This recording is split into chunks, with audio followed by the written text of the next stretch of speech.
Eh bien, bonsoir et bienvenue sur le Market Inside. C'est Noël Clément. Après donc la clôture des marchés, comme à chaque soir, marché européen, je suis là pour le commenter avec vous. Et maintenant, donc vous avez en incrustation le rappel légal. Je vous laisse le lire.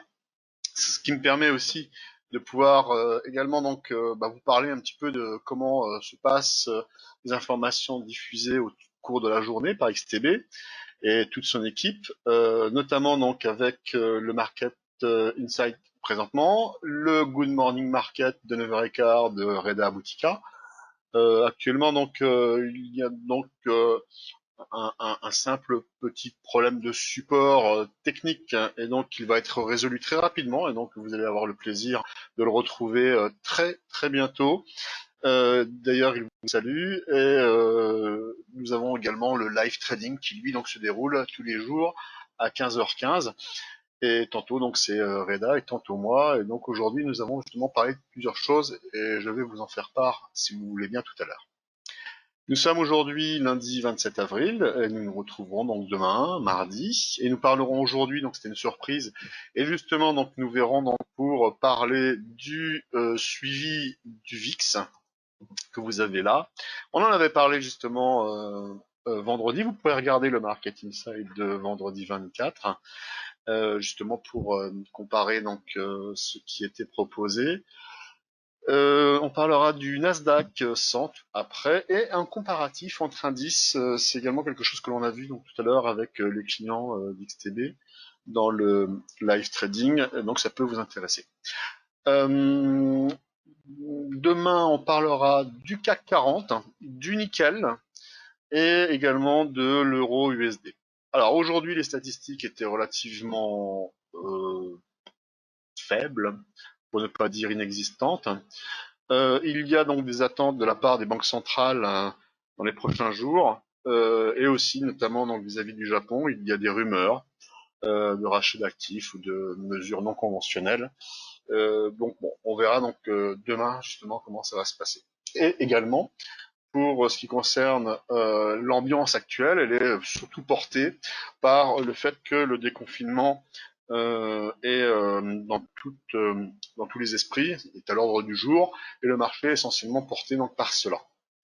Pour ce qui concerne le pétrole, eh bien lui, il est repassé en dessous de 20 dollars, encore une fois, et il est toujours donc heurté d'une façon assez violente et ce qui corrobore bien l'idée donc trader actuellement le pétrole est une tâche qui est relativement compliquée. Alors la clôture sur le CAC 40 aujourd'hui, nous avons donc monté de 2,55% en venant côté 4505. Attendez voir, je regarde donc si la clôture est terminée. Normalement, oui.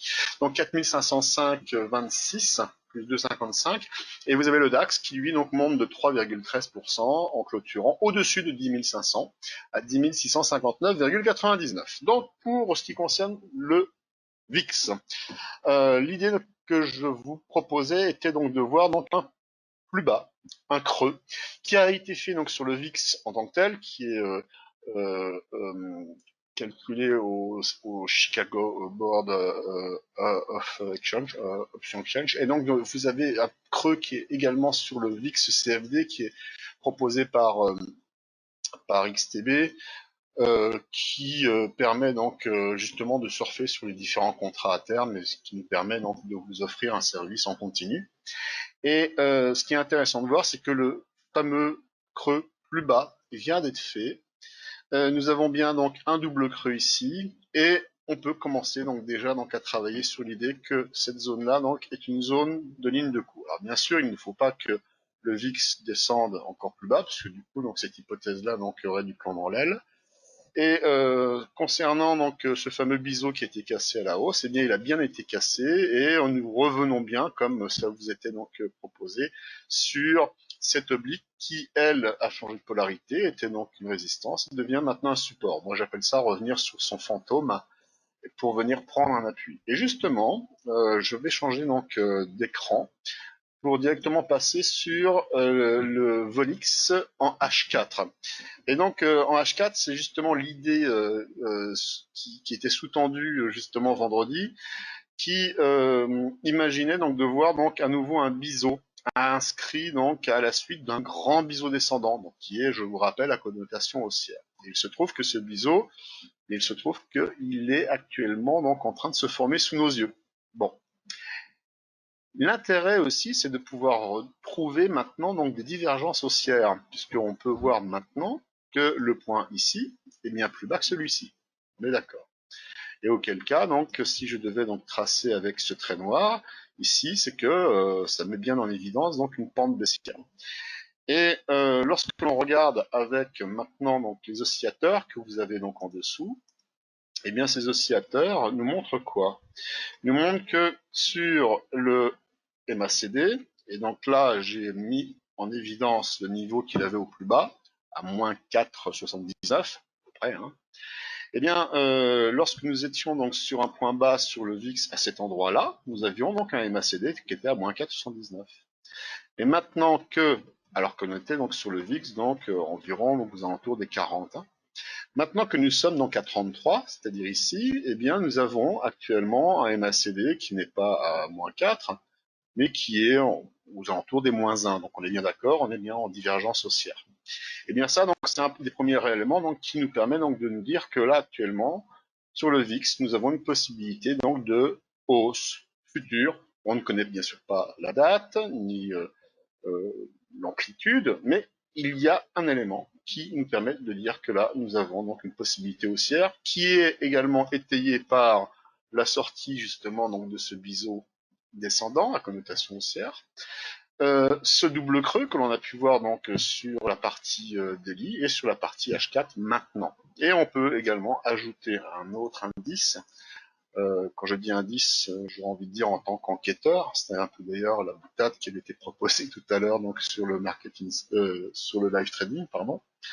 Eh bien, c'est que l'appareil sur le DI+, nous étions donc à 8,3 à ce moment-là. Hein, vous voyez donc au niveau de ce rond.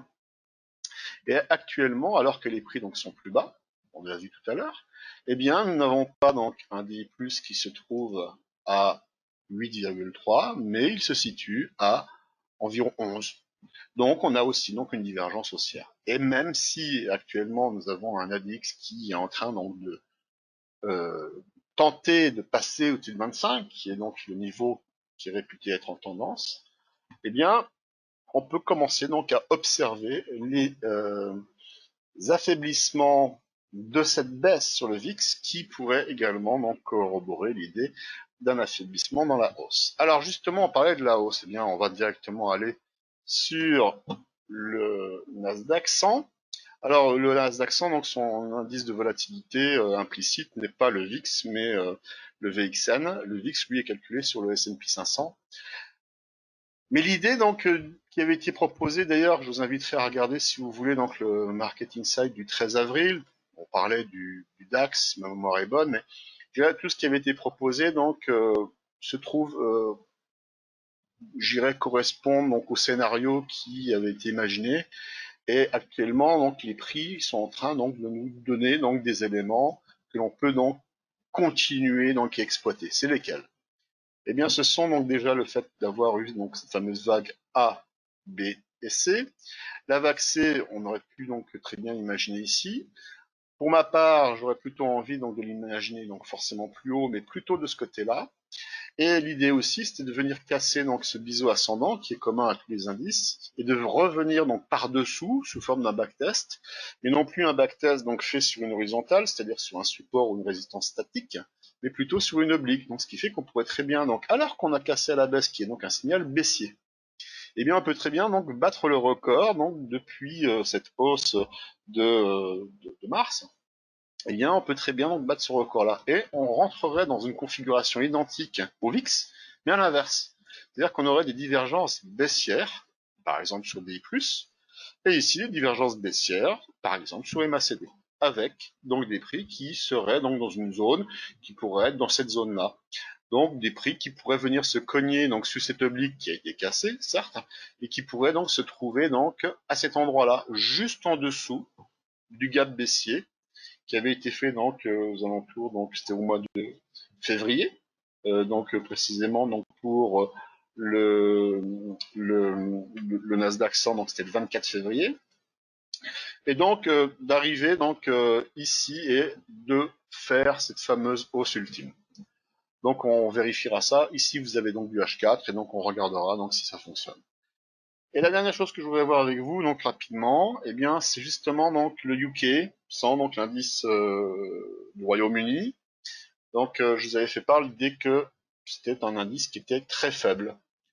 Très faible parce que effectivement il ressemblait au CAC 40 et qu'il n'était pas inscrit dans un biseau. Le biseau, lui, il devait normalement nous envoyer donc au-delà donc des 50 et 61,8 comme actuellement. Donc c'est le cas pour le cas donc du Nasdaq. D'ailleurs, je vais faire rapidement un retour en arrière pour vous montrer que le Nasdaq, lui, il est en train donc de travailler sa zone des 78,6 puisqu'on a bien donc le point bas ici, le point haut précédemment donc sur le record. Et donc, nous sommes bien en train de travailler les 78,6 de retracement. C'est très haut. Et si on a un objectif, on viendrait donc sur les 88,6, qui est le retracement quasiment extrême que l'on a sur les retracements de Fibonacci. Eh bien, pour ce qui concerne le UK, on est sur 38,2 et on n'a même pas essayé d'effleurer les 50%. Et ce que l'on a vu tout à l'heure donc sur le live trading, eh bien, c'était justement donc de comparer les indices entre eux. Et on va commencer à comparer justement avec le CAC 40 pour voir un peu où il se trouve. Et quand on compare avec le CAC 40, vous le voyez ici donc en bleu, donc le UK il est en vert, et on voit que le CAC 40 est plus faible, donc bien en dessous. Et on voit également donc que sa zone, elle est donc elle carrément donc sur les 38,2%. On va continuer à comparer avec un indice qui est plus fort, d'après moi, donc c'était effectivement le DE30. Donc c'est-à-dire l'indice DAX, l'indice allemand. Et là, on voit que l'indice allemand, lui, eh bien, il est donc en jaune. Hein, vous arrivez à le voir ici, il est aux alentours des 50%. Plus fort donc que le CAC, que le UK, et forcément donc il est donc au-dessus. On va continuer à comparer avec les indices US. On va pas prendre tous, hein, on va reprendre maintenant seulement le S&P et le Nasdaq. Et donc le S&P, c'est donc l'US 500. Et l'US 500, lui, qu'est-ce qu'il nous dit? Eh bien, il nous dit qu'il est encore au-dessus. Et donc, nous avons ici donc le S&P qui est donc en orange et qui lui donc est en train de travailler donc sa zone des 61,8. Et lui, il est bien inscrit dans un biseau. Hein. Vous voyez bien donc la forme donc je dirais du mouvement. On est bien dans un biseau ascendant. Bon, à connotation de baissière certes, mais c'est quand même donc un signe de force, contrairement donc à l'autre qui est plutôt en dérive, concernant le CAC et le UK. Et la dernière donc que l'on va donc ajouter, de toute façon je ne peux pas en ajouter plus, eh bien ce sera donc le Nasdaq 100. Et le Nasdaq 100, vous le voyez ici en violet. Donc c'est un sapin de Noël, comme je le disais tout à l'heure, donc avec nos amis du live trading. Et là, nous voyons bien donc qu'il est en train d'attaquer donc ces 78,6. Qu'est-ce que l'on voit donc? C'est que le Nasdaq aujourd'hui, c'est donc le marché directeur. C'est lui qui porte et qui tire les indices. Et si nous avons un signal, il viendra donc vraisemblablement donc du marché américain.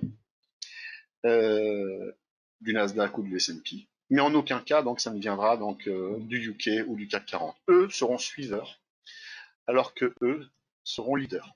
Voilà, je n'en fais pas plus, je vous souhaite une bonne soirée, et j'espère donc que ça vous a plu, en espérant donc également que ce soir, comme tous les autres soirs, bien, vous serez donc protégé donc, sur vos positions au travers de stop loss, qui, si c'est pour le CAC, donc, ne sont efficaces que jusque 22 heures, puisque après donc le CAC rouvre à 8 heures. Par contre, pour le Dow Jones, S&P, Nasdaq, même le DAX, lui, rouvre à 2 heures, donc vos stop loss peuvent fonctionner puisque c'est quasiment du H24 et donc auquel cas donc ça fonctionne. Voilà, je vous remercie, je vous souhaite une bonne soirée et à demain. Au revoir.